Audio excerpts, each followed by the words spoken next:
Welcome to the Whiskey and Wisdom Podcast. This is episode number 6. I am Tyler, y'all, and this is my co-host, Chris Kellum. Hey! And this week, we are introducing Jimmy Moore. But before we get into that, Chris, what are we sipping on today? So the first sip this week is Bulleit Frontier Whiskey. I think it's actually a pretty good bourbon. Mm-hmm. My wife got it for me, and so Makes it taste has better. to be good. Oh yes, but it's a nice classic inspired whiskey based on like the pioneer people moving out to the Midwest. But it's a gorgeous color, super simple. This is one of my favorite ones to mix in with my old fashions. Well, it's funny that you bring that up, Chris. I have a story about old fashions. Well, before you get in that, let me take a sip. Yes, let's take our first sip. Very solid bourbon. Can't complain. But I'll let you guys know about my Bulleit Bourbon story here real quick before we get into the podcast. There was one night that I had to myself, and one of my favorite places to go downtown is Whiskey Tango Foxtrot. WTF. WTF. And they make an incredible smoked old fashioned. And I'm a Bulleit Bourbon fan myself, so I always use Bulleit Bourbon for my smoked old fashions. And they tasted a little too good that night and had a little problem slowing myself down. So the next morning was not that fun, and during the night there was a few trips to you know. But it's kind of ironic though, and I have to tell you that we actually do have a very first sponsor right now, and I wish I had this at the time because it probably would have helped with the splitting migraine the very next morning. Oh, I'm sure. Yeah, Chris knows what it is. Our sponsor is Hydronique Hydration, which is a powdered beverage formulation, and they are packets full of vitamins, minerals, and antioxidants, offering a more complete package of nutrients than sports drinks and liquid energy supplements. Plus, it helps you hydrate, unlike traditional multivitamin pills or tablets. So this definitely would have helped with the headache after having too much whiskey. However, the founder of Hydronique Hydration has a more wholesome story to how the product got started and not just getting too buzzed. He actually worked in the medical field, just like my wife does. And when COVID hit, not only did you have to wear your masks and surgeries and whatnot, but you have to wear them 24/7. Oh, yeah. You know, you're in retail. Your wife is in education 24/7. They're never off. I know you guys have experienced too, not drinking enough water, not being able to eat at the right intervals.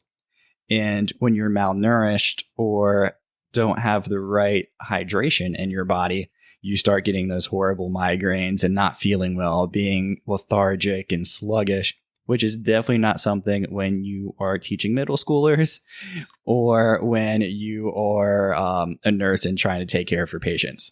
Mm-mm. So with all of that being said, please go check out Hydronique Hydration. It is actually spelled HYDRONIQUE and then hydration. You can go ahead and visit their website and Amazon website. They will be in our show notes below. Go ahead, check them out. It supports the podcast as well. Man, this stuff looks so good too. Doesn't it? Yeah. And actually, we will be having a giveaway with them as well. Fantastic owner, just great people in general. So look out for that. But without further ado, this is Jimmy Moore. Tell us a little bit about yourself, where you come from, what you do, and we're going to get into one of your favorite hobbies here as music. Yeah, right now I have a lot of favorite hobbies, but I think music's probably the last one on that stairway at least. But my name's Jimmy. Originally from Goldsboro, North Carolina. I moved here to Wilmington about 7-8 months ago, probably. Yeah. So still kind of new in town, but I've always come to visit my friends. They went to UNCW. So I came in, fell in love with the town, and then decided that this is where I wanted to go next. I'm glad I got here, because once I got here, the music thing really started picking up, and especially here lately, and just excited to be along for the ride. So Nice. Yeah, that's awesome. One of the reasons that I wanted to bring you on the podcast is so I actually met Jimmy at Rounds, which is a pretty awesome bar in Mayfair. So go ahead, check them out first and foremost. They have some great golf bays and whatnot there to go hit some balls, drink some good whiskeys. They have Whiskey Wednesdays now. Oh, they've had Whiskey Wednesdays, I know. They have a whiskey club that I have completed all 3 stages of as well. I'm not that good yet. So Jimmy knows me maybe a little too well. But we were talking about when you were a street performer. yeah, so around the time COVID first hit, I was unemployed for like 2 months. I had just started like really getting into playing my guitar, and I wanted to try doing the live stuff, but nowhere was doing any live music. Mm-hmm. To be fair, the hometown I'm from is already kind of dead, but it was beautiful weather, but no one was doing anything. There's no music. Right. And I wanted to just go out and play and, see what happens. And for me, when I would play on the street, I just always thought of it as like practicing in my bedroom, but people might walk by, and if they enjoy it, they'll throw a quarter in my guitar case, or maybe a little bit more. Yeah. So that's all I ever really thought of it of. And that's kind of what I still try to think of it as, even if I'm playing, like if I'm playing at Rounds or any of the open mics I do, I just try to think of it. You're just in your bedroom. You just have a few extra eyes watching you now. Yeah. So when I would play on the street, it was normally it'd be like 3 hours of me just out there and playing every song I knew, or coming up with something new. Or if I happened to have something that I had written around that time, I'd play that. And after a while, I noticed like I started getting somewhat of like regular watchers, because the spot I would set up at, if you know the downtown Goldsboro area, there's this big fountain on Center Street, and I called it the Crossroads. It was more of like a traffic circle, but there's one building where it was just a rundown. I think it used to be like a pharmacy or something, but it was the only business that wasn't open. So I made that like my spot. I had this perfect little canopy that I could be under if it got rainy or anything. Nice, yeah. And it was right there in the center, so everyone could see me and hopefully hear me. But right across the street was an apartment complex where a lot of old folks lived. And I started to notice that's when a lot of the same people would come downstairs and sit at the bench there at the bottom and just watch me from across the street. And then eventually some of those old folks got brave enough to come up and just talk to me. Yeah. I've had one old lady, she offered to write or give me some poems that she had written and try to put music to them. Sadly, I never saw her again after that. That was like the last week I played there. So that was part of the reason. But I've had an old man that he rolled up on his little motorized scooter and offered to sing with me. He just came up with some nonsense lyrics, but I play a lot of bluesy stuff. So he had like this perfect, deep, old man bluesy voice. And that was probably one of my most fun experience playing on the street. And then I would have this one homeless man that he would always, every time I'd play there, he'd always find me. He'd empty out his pocket of all his pocket change into this little top hat I had, and he would just sit down right in front of me and just watch. And that was probably one of the biggest confidence boost I got at that time, as far as playing, because like this guy who has nothing is offering me all he's got just to sit here and listen to music. And that's part of the reason why I wanted to play on the street, was because no one was doing any live music, and for me, music is a medicine. It brings people together. It can make you happy. It can make you sad. It can make you excited. It can do everything. I just wanted to bring that into the world a little bit. And I remember my last day in Goldsboro before I moved here, I just drove downtown one more time just to kind of say goodbye. And it was the only other time I've ever seen someone play on the street there. But wow. I like to think that maybe I kind of started that. If I could have done anything to Goldsboro, I would have, I hope I inspired some other kids to just go out there and make a little noise. And, that's an incredible legacy to just kind of be the first person to be brave enough to set up shop out there, because I feel like that takes a lot of bravery just to say, hey, you know what, I'm going to set up here in the middle of the street and hopefully people like what I have to offer. Yeah. And I sadly wish I had time to stop and listen to that guy play. Sadly, I was literally just driving through and then making my way here. Yeah. As long as they don't even need to know my name, but as long as I remain that one guy they saw on the street that one day, that helped inspire them. Because for me, that's what music is. It inspires others to do anything. You know? Absolutely. Yeah. So actually, with that being said, what inspired you to first pick up a guitar in general? Well, I've had a guitar since I was in high school, but you know how you are in high school. You pick it up, you don't instantly know how to do it, and you're like, oh, this is dumb. I don't want to do this anymore. Right. So I kind of, I picked up a few little simple tunes and then put it in the closet. And then I was living in Virginia at the time, and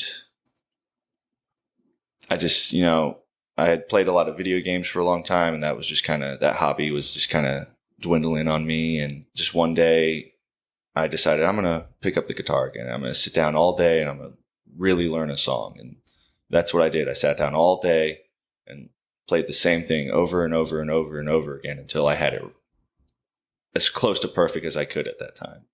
And that's what did it for me. It was so mind boggling to me that I actually learned the song I wanted to learn, and I could play it all the way through.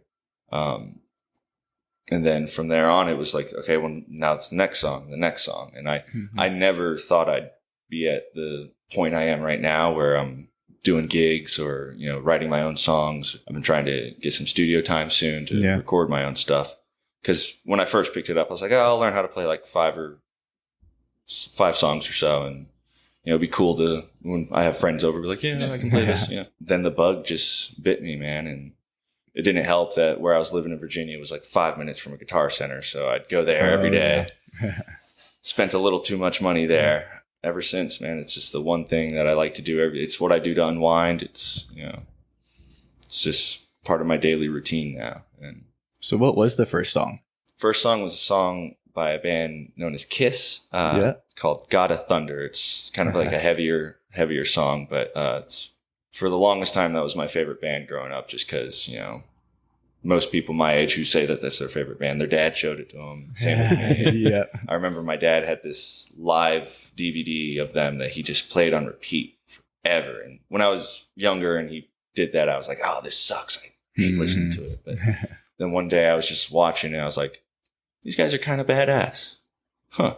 And it just clicked with me. And now, when I do say that as like Kiss is my favorite band, I do get a lot of like, looks. Because one thing I've noticed just from after getting into music and then researching musicians, a lot of people go to Kiss as like, one of their biggest inspirations, because they are just these four dudes from New York that put on face paint and blew shit up on stage. Right.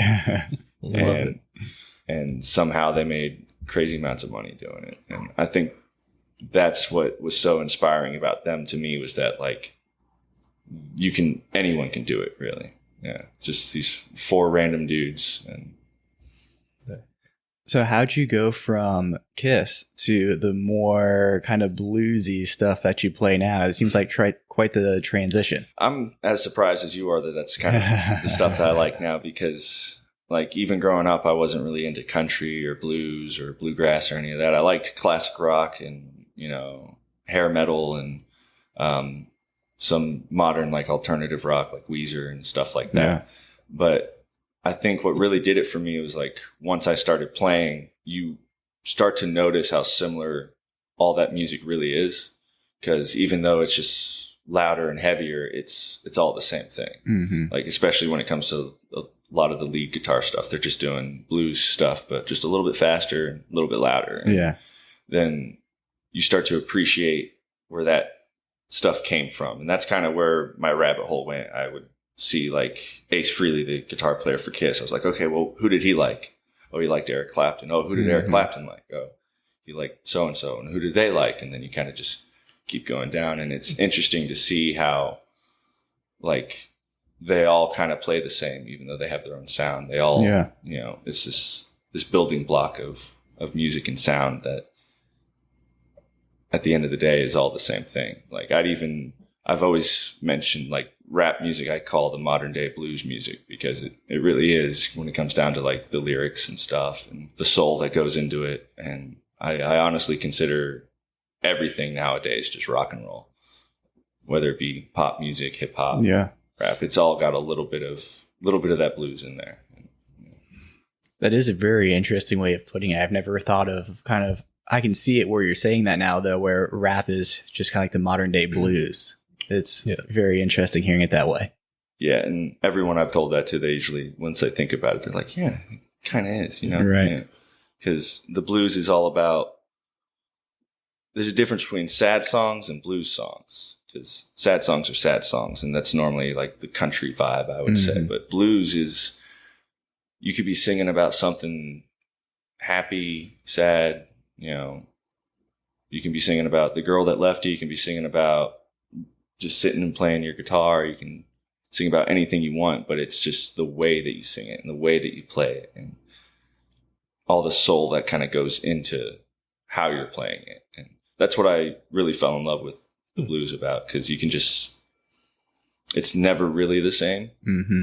It's always got these little differences here and there. And especially if you listen to, I've grown to appreciate live recordings a lot more now too, because of that, because like there's just something different about it. Yeah. It's kind of hard to explain, but. So for the originals that you do, where does the inspiration come from? A lot of it is when I'm learning a new song or I'm trying to learn a new song, I'll learn like new chords here and there. And then as soon as I get like the main part of that down, I'm like, okay, well, let me dissect this and see how many other different ways I can play it. Mm. And I think that's something a lot of people don't even realize too, is a lot of the songs are the same thing. Like the other day I was trying to learn 2 different songs, and out of nowhere, they were the exact same chords in the exact same order. And I was like, wow. Wow. It just all comes down to how you play it and how you sing over it. And it's this weird like magic that's there. And some can call it science and math, which there's a lot of math in some modern day music. But for me, it all comes down to like feel and how I'm feeling in that moment and how I want to express that. And I've always said, even though I do sing when I play, I do that more out of necessity because it's just me up there. But I've always said that the guitar is my voice. And that's why, like, you've seen me play sometimes, right? And like, that's why my solos kind of do go a little bit longer than normal, because that's really when I'm singing. No, I love when you do your solos. That's definitely my favorite part, because you're exactly right. You can see the soul in it when you're putting it into it and everything. So it's fun to watch you do those. That's the best part of live music for me, is someone who truly loves what they're doing and just literally putting their whole soul into it and doing the best they can to provide an outlet, not only for them, but for the ones that are watching them. Major props for you to being able to actually be in front of people, because I know too many artists that they enjoy playing, but they just don't want to get out there in front of people. But I think that's something that's important, because if you have that talent, you could make someone's day. Kind of exactly what you said. It's contagious. It really, like, I tried doing the busking thing, playing on the streets when I first moved here. Mm-hmm. And in Goldsboro, I could use amps and everything, and no one really cared. But I got like 15 minutes into playing stuff, and then the cops showed up and they're like, "Hey, you can't do that." And I was like, "Oh, yes, sir. Yeah, I'll pack right up." Before they even showed up, I had a homeless man, at least he looked like he was homeless,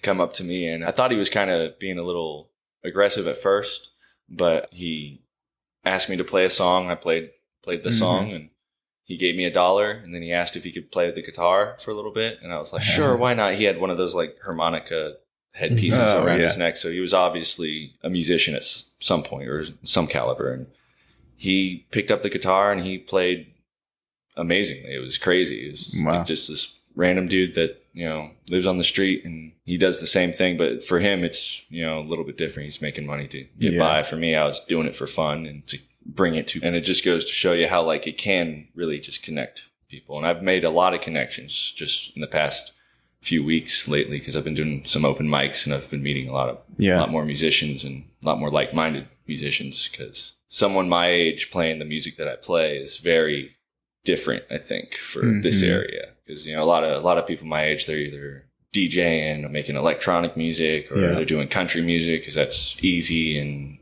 it's easy to get known doing that. Yeah. But for me, it's never been about how much money can I make when I'm playing today, or, you know, how many fans can I get today or something. If I could make one person just bob their head or tap their foot, I'm happy. The most joy I've gotten out of playing lately is when I do play like those old timey songs, and that one older person will come up and just start rambling on about how they've seen the person live and start telling me their stories of like when they saw all these other musicians or how they used to be in bands when they were in high school. And it's really cool just hearing all those stories and then taking their knowledge and their experiences and trying to use it in my own life now too.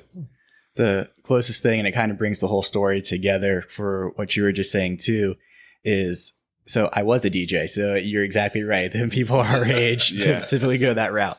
And that's also because I have no musical talent either. So that is the easiest way to go. But I started doing karaoke in Carolina Beach, actually. And when I was doing karaoke, there was this old guy that came in, same situation, looked like nearly homeless, probably hadn't showered, he hadn't showered in a while. And he came in, and there was a few people that knew who he was. I was like, oh, he has to sing this song. Like, do you have the song pulled up? And I was like, this is going to be horrendous. Like, I'm going to have to turn the mic off. Like, it's going to be a whole thing. And I was like, okay, whatever. And got this song going and handed the microphone. Was the best. I did karaoke for at least 5 years. He was the best person who has ever sang karaoke on that microphone at any night that I've ever done. It blew me away. And at that point, I have never judged a book by its cover ever again. Yeah, that's definitely what it's helped me do, is not judge people as easily, and even music as easily. Because I used to, like, I was never into like rap music or hip hop or modern day pop music. And then once I told myself I was going to start making music, I can't just write something off because it's a certain genre. I got to actually sit and listen to it. And I'm really glad I've done that, because it has opened my mind and opened my ears. And I've discovered a whole new set of people that I enjoy listening to now because of it. And it's what got me into the blues. It's what's gotten me into the electronic music I do like, and the rap music that I do like. And it's really cool. I think everyone at some point in time should really try to do something musical, whether it be playing the guitar or karaoke even, because I used to do that before I even picked up my guitar again. Every Thursday I'd go do karaoke, and, you know, I had like the 3 songs I would sing, but, you know, there is something about just going up there in front of people and showing yourself a little bit and making a fool of yourself. And that's what I've always called when I do play in front of people. I'm just making a fool of myself. And you gotta be able to laugh at yourself and laugh with yourself. And if you mess up, you mess up. Just only shows that everyone's human. It's the fun part about it. Yeah. So you did karaoke on Thursdays. Yeah. And now you perform on Thursdays? I do. At the moment, it's Thursdays, but we have been talking about moving it to Sunday mornings to try to get like that brunch crowd in and all that stuff. But especially with it getting warmer out, I can actually play outside of the bar now, and, you know, people can hear that, then come in. But yeah, now I went from singing other people's songs on Thursday to singing my songs on Thursday, and it's weird. That's really cool. Yeah, I love good Sunday morning music. Yeah, that's what I'm excited about too, because I do play a lot of like that chiller, slower stuff. I can get loud if I want to, but I do enjoy just me and my acoustic guitar, especially in the morning. Like my Sunday morning ritual already is a cup of coffee, back porch, guitar, and sit there for like at least 2 hours. And, you know, so now I can just do that and maybe make some tips. So. Right. Yeah. You can't complain with that. One thing that I noticed just from talking to you the past couple of weeks as well, just kind of picking up the different gigs here and there. Tell me about the community that you've created and that you're creating now that's around music. So right now, like every person I've met through the open mics I've done has been so supportive, and it's really mind-boggling to me because I have met musicians in the past that see it more as a competition. Mm-hmm. And I think that mindset is slowly kind of dying in today's world, especially when we had like a whole year where there was no live music. I think everyone's just happy to see someone playing some music. And especially with like, things on YouTube where you can just watch someone grow in their field, people are somehow drawn to that now. So I think everyone just being so supportive as they have been has been making me want to do it more. Like I did an open mic last night. First time I played like on an actual stage. Yeah. I was at a place called Mad Catz here in Wilmington. Mm-hmm. Okay. And as I was walking out, I had the bartender and I'm assuming a few of their regulars just tell me to come back, and they want me to come back. Yeah, that's awesome. Like I opened up with like just an old timey blues song, and the bartender freaked out because he said he's never heard anyone play that artist before. Wow. And just hearing that kind of gave me a little bit more confidence after playing that first song. I was like, okay, cool. People actually do like the same music. Of course. Yeah. So no, that's a good kind of point that you bring up too about the community kind of rallying around each other right now. That's always been something that I've focused on as well too. So even when I was in high school DJing, just having other people come along for the ride and build them up creates a better community. And really kind of what you said, there is that kind of old belief that if you're doing what I'm doing, it's competition. But by building a whole community, I feel like everyone starts building each other up. Exactly. And I love how the music community in Wilmington especially does that. There's a lot of artists that get together and rally together and do collabs together. And I've never stopped listening to someone else because I heard someone else on a collab. I just started listening to both of them. Yeah. And that's really something that I hope Chris and I can do for the podcast community too. Because I know at one point it was kind of, I wouldn't say cutthroat in the podcast community, but a lot of people believed if you're listening to this person, you're not listening to me.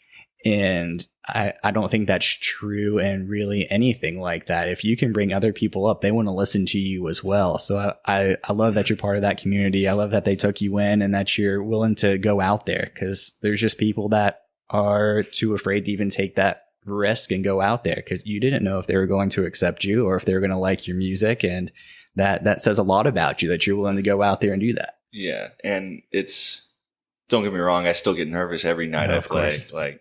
But I kind of don't want to lose those nerves. I think that's what adds to, how I do play. And it's what makes it fun. But yeah, no, I've always said like, even when I was playing on the streets in Goldsboro, like I've inspired a few of my friends to pick up instruments again. And, that's all I want to do is just inspire someone because that's how you really make it. I think if someone can say, oh, I picked up playing music because of this guy or I started doing a podcast because I was listening to the Whiskey and Wisdom and, like that's really making it for me.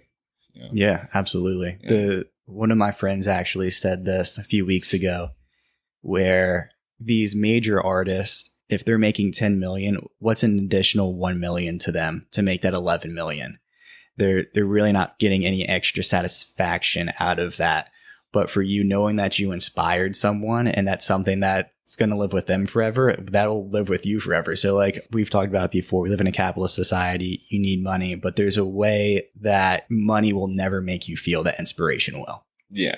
And like, it still blows my mind that they pay me to play at the place I play at every week. But yeah, if I can get, like I've already had, when I do play at rounds, I've had so far 2 people come up and play with me. Like just random customers, they just come up and ask, can I sit in on a song? Yeah. Yeah, by all means, please, and each time they were amazing. It was awesome. I got to sing with one person. The other guy, he completely took over the mic and I was fine with it.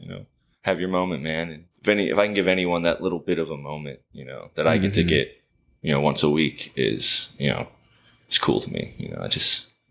One of the things that I love that you do is bringing the instruments for other people to play.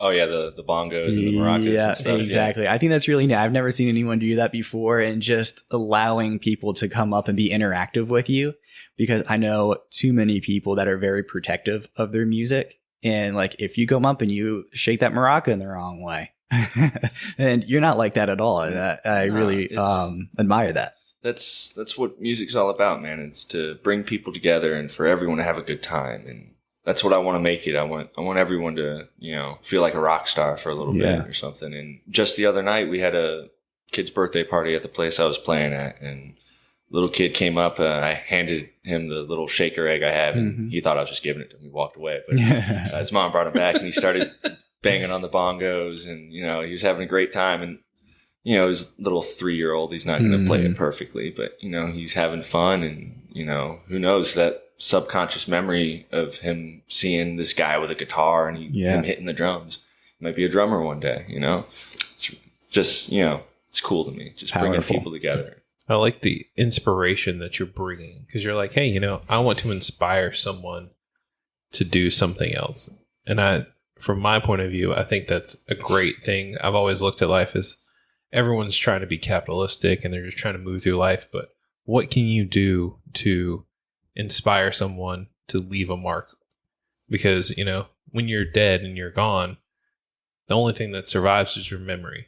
Exactly. And if you're that person who left a note in someone's head, like, oh no, I remember that guy sang this song, or it inspired me to do this, I think that's a good way to keep your memory going on, whether it be in music or in industries. That's exactly my thought process with it, is like, I just want someone to talk about me when I'm gone. And, whether it be, my future grandkids or some random kid on the street that, saw me play and decided to pick up a guitar too, or even if it's just my friends that I've inspired here recently to start playing music, because I've always said, if I can do it, anyone can do it, because I don't know what I'm doing. And that's half the fun. It's not really knowing what you're doing and just kind of feeling it. And a quote from one of my favorite biopics about a musician. It's called Get On Up. It's about James Brown. In it, he says, does it sound good? Does it feel good? And it works musically. And wow, yeah. There's a lot of people I have met, and especially when it comes to like DJing and making the electronic music, where if it's not on beat every time or it's not perfect every time, it's not music. And I'm like, that's not 100% true, because I think what I play is musical, and I know it's not on beat. Right. I know, because I've tried to put it on beat and I can't. No, I think that's a big difference. And that's one of the reasons why I wanted to bring you on too, is I pretty much grew up in like the DJing world. I grew up DJing in high school and college and whatnot, a little bit afterwards. And kind of exactly what you said, if you're not the one creating the music, it better be perfect, right? Yeah. And I think that's why I've taken such a hard left turn in the music that I listen to now. There's very rarely a weekend that I'm not downtown listening to live music. And I know it's not going to be perfect, and that's why I like it. You can actually hear the emotion in people's voice, and just that within itself isn't going to be perfect. Oh, yeah. I think that's what brings the musicians back down to our level and helps inspire more people, because if you're on stage every night and it sounds perfect every night, people are going to think, oh, you sound perfect all the time. I can never do that. But if you're going on stage and your voice cracks and, or I missed that chord, or I played that chord wrong, or plucked the wrong string, that just shows that, yeah, these people are human too, and they do make mistakes, but that's part of it. And those are my favorite parts in songs, when people mess up. Like, I was just playing at the open mic last night, and the guy who went on before me, he had like drum loops that he had made for all his songs, and he's an older guy, and he was wailing, he was doing a great job, and then in the middle of it, his internet went out on his phone and just stopped playing. And oh no. But he kept going, and he finished off his little bit of the song and went over and fixed his internet real fast and went on to the next one. And as someone who is just newly getting into these open mics and trying to play in front of more people, just watching that was very inspiring for me, because I was sitting there kind of nervous. I was like, oh, there's like 3 of us, and there's a lot of other people here that aren't here to play. And I was on right after him. I was like, oh man, this guy's really good. And then that happened, and I was like, okay, cool. It's okay if I mess up. Right. Because he did. And, it was cool. And needless to say, I did definitely mess up. But That's all part of it. First song, guitar got stuck on the chord. But oh, yeah. I think that's interesting, too. And another reason why I wanted to bring you on is because you are so new getting out in front of people. What a lot of podcasts and other things that people will listen to is you're listening to this famous person talk about how they got started. And it's like, oh, yeah, my grandpa gave me a guitar one day. I played a couple chords. And before I knew it, Warner Brothers picked me up and I'm making millions of dollars. And you never hear about those first actual steps, the actual grind of it, and the going out there and meeting the community. So actually bringing someone on the podcast who's in the middle of it right now and can actually explain what it's like to be in it. Like you're not jaded by anything around you. You're in it now. You can actually talk to it and inspire those people right now as they stand. I'm not going to lie. It's the most nerve-wracking thing I've ever done. Mm-hmm. But everything you do that's hard should be a little nerve-wracking, I think. Absolutely. And especially if it's something that you really like. And I've always told myself, if I get to the day where I don't get nervous anymore, it's probably not going to be fun for me anymore. And I don't want it to ever not be fun for me. And that's why I am trying to broaden my horizons where I do play, because where I'm at now, like, some nights it's busy, some nights I'm there with the employees. Right.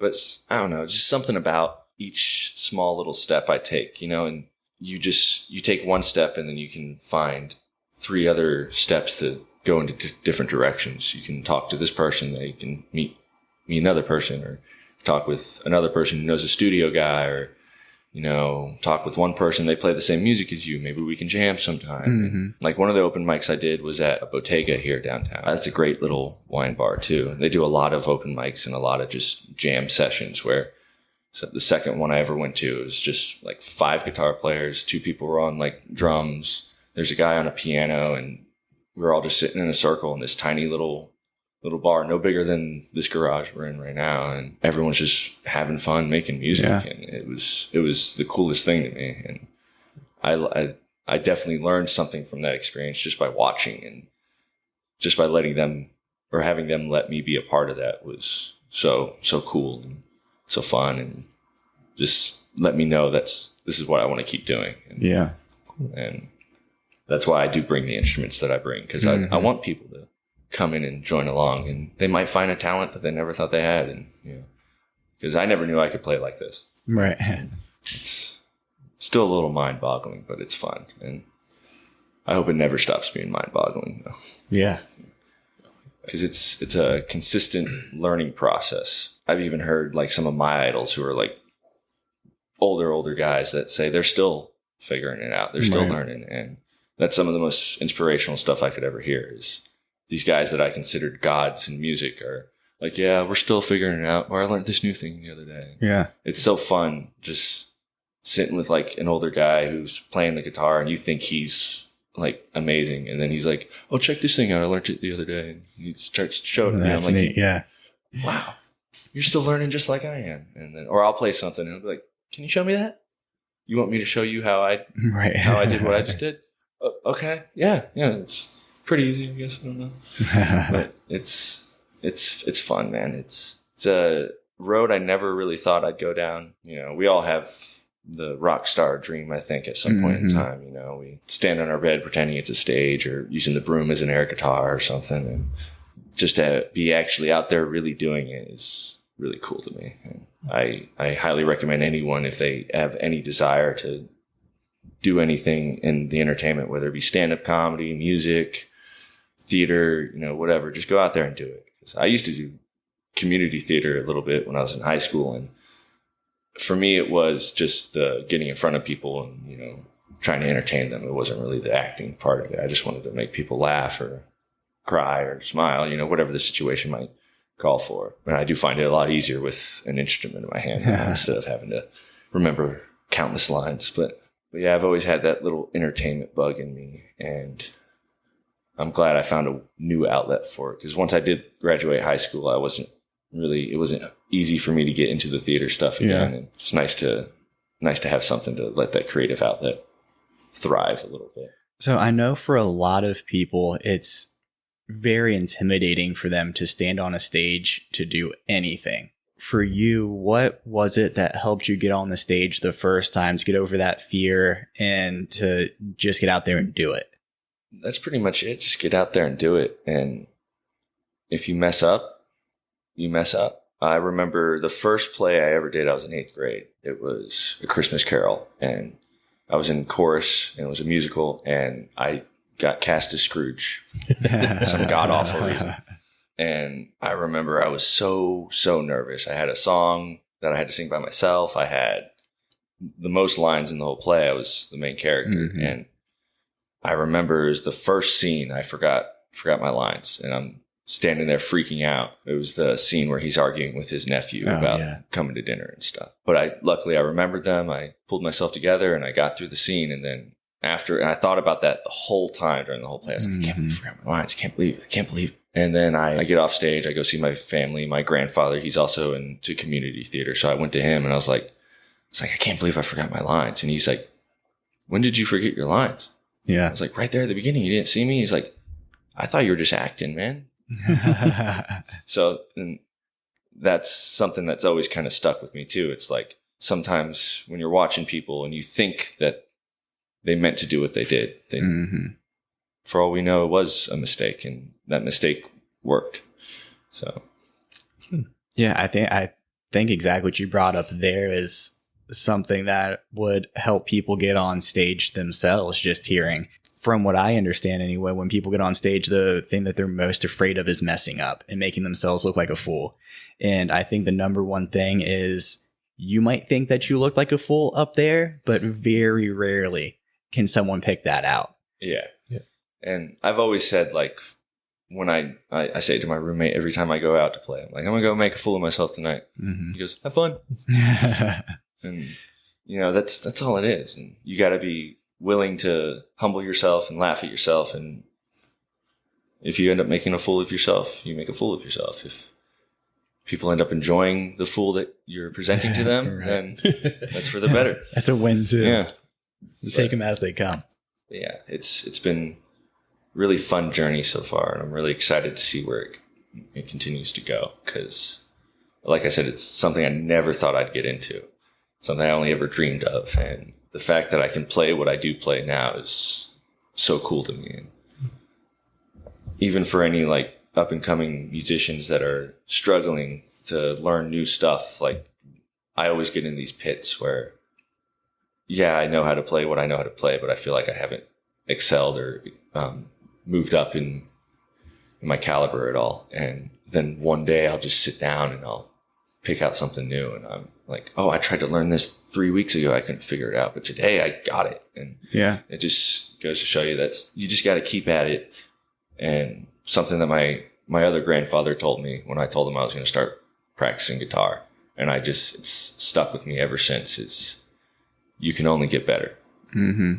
And I think people have heard that a lot, but that day it really stuck with me, because I was like, yeah, you're right. I can't get worse. Right. Yeah. And I've tried to play poorly, and sometimes it's not that easy when you're trying to play bad.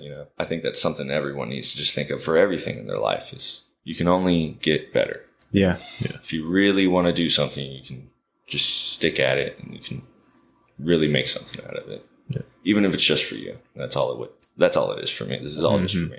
So you're talking about your journey and kind of the journey that you're on now. What would be the next step for you then? What's the next step that you hope to accomplish? Do you have any short-term goals that you're kind of really working for? So right now I've set a goal for myself for this year to have more gigs than just the one place I have been playing at. And then I want to try to get some studio time, my own song on like Spotify or Apple Music or whatever, just because that'd be cool. It'd be cool to be at work and take over the radio and be like, this is my song. Everyone listen to it real fast. I'm looking forward to that. Thank you. And that's really it. Just trying to continue doing what I'm doing. And I've actually, I've recorded my own stuff in like my home computer before, and Yeah. I'm by no means a producer or a music engineer. I have no idea what I'm doing. I'm just figuring it out as I go along. And there's this website you can order custom pressed vinyl records. So I recorded 2 songs, and one was an instrumental, one was a cover, and sent it to the website and got it pressed. And I have my own little record for myself. Oh, that's cool. Because I have a lot of records. Once you tell your grandparents you like records, they're going to give you all that. So, and I have it. It's hanging on my wall. I even wrote my own little note on the back saying, keep at it, continue doing what you're doing. And then one day you'll have a full record. And even if it's just for me, that's all I want. That's cool. Yeah, that's really neat. So we're getting close to our time, and I know you're a listener of the Whiskey and Wisdom podcast, and I greatly appreciate that. So you may know the last question that comes up. So if you were to tell the younger version of yourself anything, what would it be? Just keep at it and keep being the person that you are. And it definitely gets hard, but continue to humble yourself and be the kind person that you are, because all that kindness that you do give out in the world, it definitely comes back in a lot of good ways. And I'm a huge believer in karma ever since I was my younger self. Mm-hmm. And I've always been, once that good karma comes back to me, I got to put it right back out in the world and just continue to be like that. I think you'll be good. That's great. I like that. Where did that wisdom come from? My name is Earl. No way. Yep, I'm not going to lie. Every day I'd get home from school, watch an episode of My Name is Earl, and I don't know why, but it just made sense to me. Do good things happen. Do bad things, comes back to haunt you. So, yeah. So, it's always been a show. I'm like, oh, I need to watch this, and just forget about it. And then it shows back up, and you're like, oh, I want to watch it. It's like Scrubs for me. Like I never got into Scrubs, but My Name is Earl is...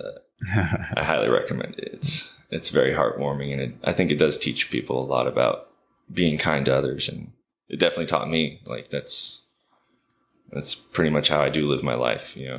As soon as like something good happens to me, I know I'm like, okay, I don't like hanging on to that. Get away from me. I was just reflecting on the podcast in general and listening to some older episodes. And the one thing I was thinking about is, where does the wisdom come from for each individual? So that's why I wanted to start asking the question. And when I was thinking about where does some of the wisdom come from for me and what I would hope to bring to the world, I've noticed it was, at least for me anyway, and it sounds like for you too, some of the most unassuming places is where it comes. Oh, yeah. Yeah. Like it blows my mind how like the random moments that I have my random acts of kindness. It's just like, if you ever have a chance to be kind to someone or a good person to someone, you should always take it up. And whether it be when the guy asked me to play my guitar at the show, or if it's helping an old lady carry her food out to her car or something, those little acts add up, and it always comes back to you, whether it be you win the lottery, or for me, for some reason, I've been getting a lot of gigs, and and it's karma's real, and as long as you believe it's real, it's real. And certainly, that's just how I've lived my life since I was like 12. So yeah, that's good. Cool. Glad you learned it early. There's some people that it takes decades for them to learn that. All right, well, we are wrapping up on our time today. Thank you so much for coming in, Jimmy. It was a last minute type of deal for us today, so I do appreciate you coming in and saving the podcast for the day. Oh, I appreciate you having me. This was a lot of fun. So thank you all for listening as well. We are on all of the major podcast apps and streaming sites. Please share with a friend or family member if you liked the episode. Jimmy, before we completely sign off today, do you have any plugs for yourself or social media you want to throw out there so people can follow you and find out where you're playing your gigs at? Yeah, my Instagram is at jimmy.t.musicilm. So you can find me on there. I usually post about all my gigs up there. I've actually just recently partnered with a local singer-songwriter group here in Wilmington called The Voice in the Pen. You can also find them on Instagram. And I'll be doing my first real gig on April 13th at Waterline Brewery. So if any of y'all have time, you should come out, be some good tunes, and I'll bring the bongos if you want to join in. Awesome. I will definitely be there, and I will post it on Instagram as well the weekend before, so we can get some people out there to listen to you. Oh, yeah. If you would like to help support the podcast, and most importantly, please share. You can also visit Hydronique's website and Amazon store, which will be in the show notes below. Thank you all again, and we will see you on the next time. Stay hydrated. Stay kind. Cheers.